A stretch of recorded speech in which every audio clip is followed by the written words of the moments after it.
warahmatullahi wabarakatuh. Halo semua, selamat datang di channel Dentisku bersama saya Dr. Gigi Metaria. Pada kesempatan kali ini saya akan membahas tentang gigi berlubang. Beberapa waktu yang lalu ada beberapa pasien yang menanyakan kepada saya mengapa gigi saya mudah berlubang, padahal saya sudah menyikat gigi sehari 2 kali.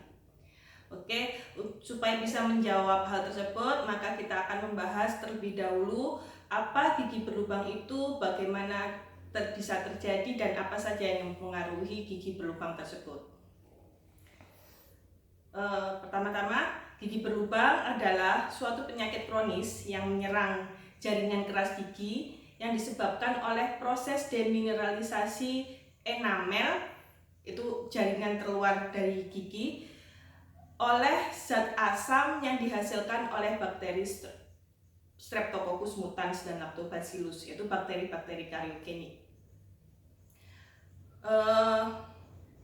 Jadi dari mana zat asam itu terbentuk?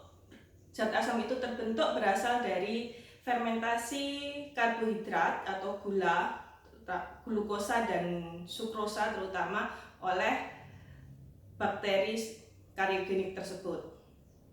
Nah, dari situ diketahui juga bahwa proses karies merupakan suatu proses multifaktorial. Jadi dia tidak tergantung hanya pada satu faktor saja, tapi beberapa faktor, yaitu faktor dari bakteri itu sendiri, keberadaan bakteri tersebut di rongga mulut, yaitu bakteri Streptococcus mutans dan jenis Lactobacillus, kemudian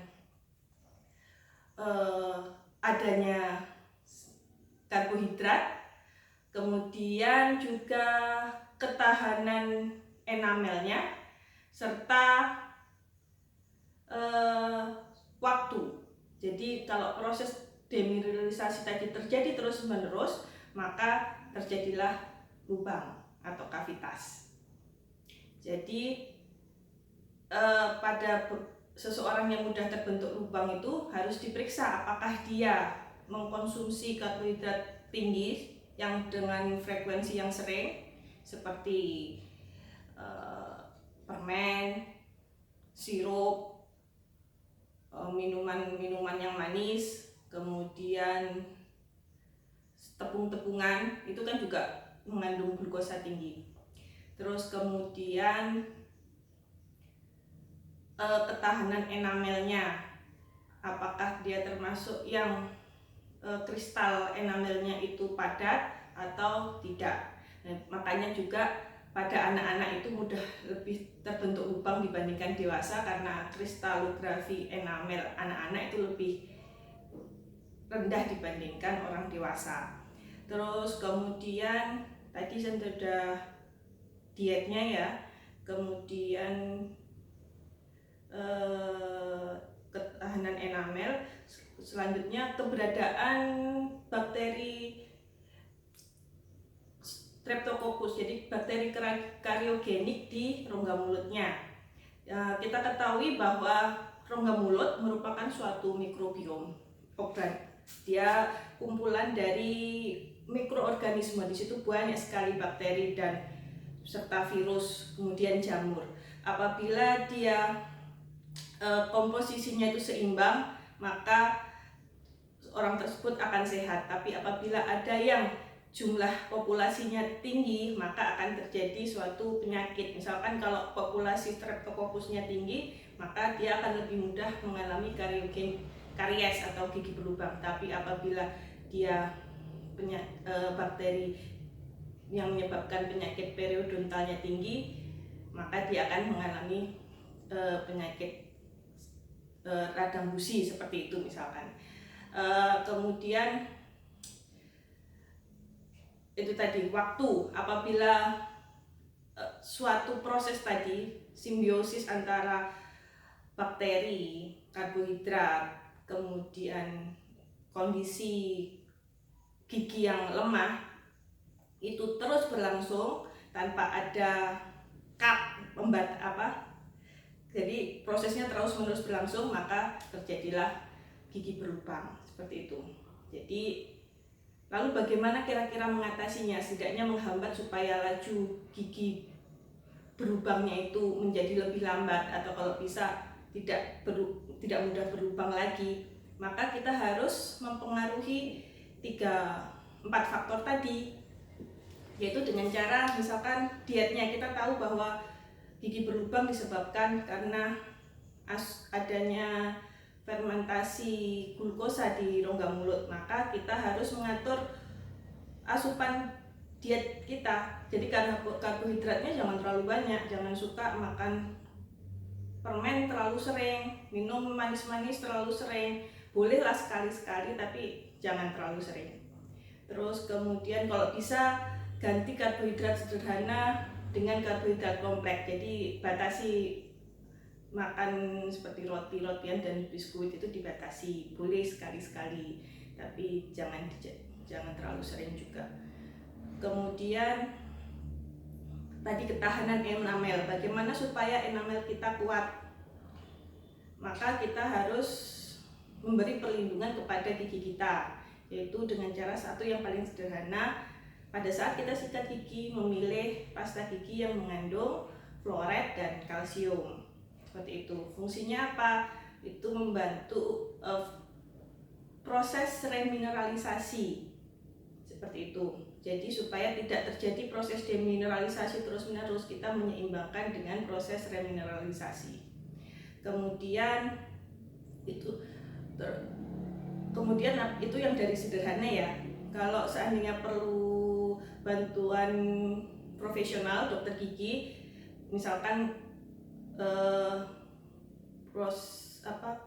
tingkat kariesnya tinggi sekali, bisa dilakukan dengan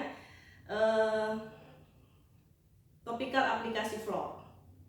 Nah, itu oleh dokter gigi 6 bulan sekali. Terus kemudian bisa kan tadi pada gigi, kalau giginya rata rapi kan lebih mudah membersihkan giginya.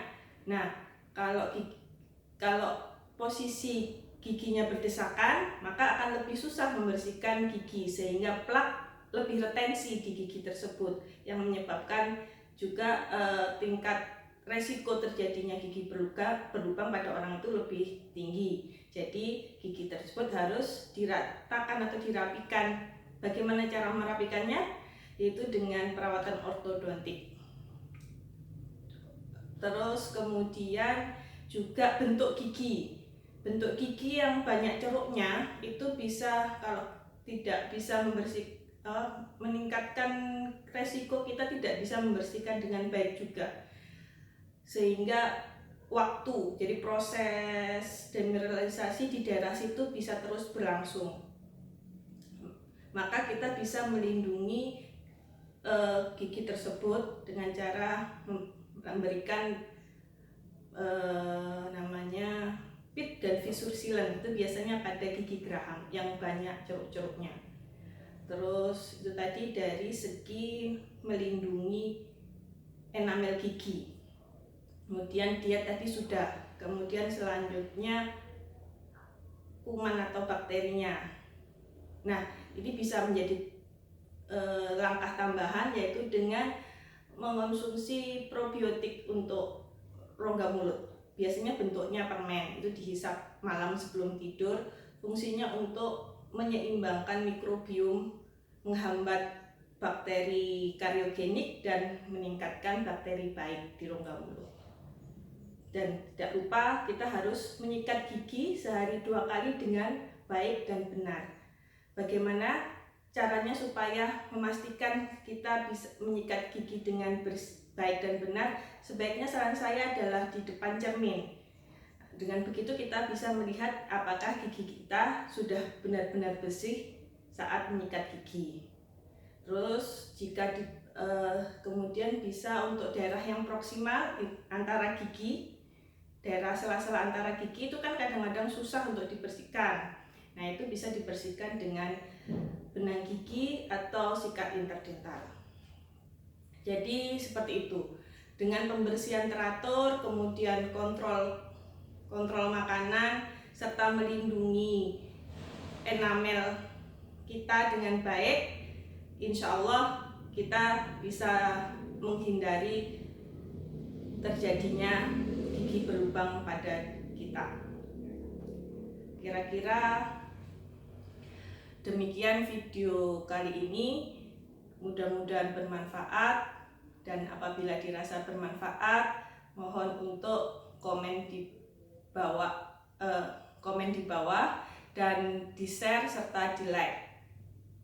Dan apabila ada pertanyaan, silakan untuk menulis pertanyaan di kolom komentar.